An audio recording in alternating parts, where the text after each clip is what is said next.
আর এটা হলো কি আমার মেজো বোন, বলতে আমার আপন না, কাজিনদের মধ্যে। আর এটা আমার সব থেকে ছোট আরেকটা আছে Meherin, I guess so.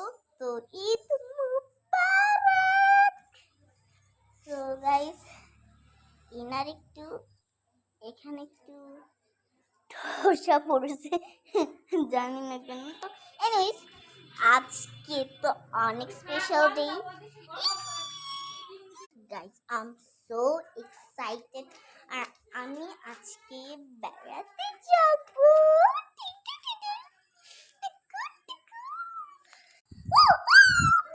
Guys, আজকে ঈদ, তো খুব এক্সাইটেড। আর গাইস, তোমরা কমেন্ট করবে।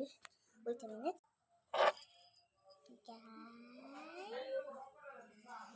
এইটার পর আমরা হাজার হাজার হাজার ভিডিও করব।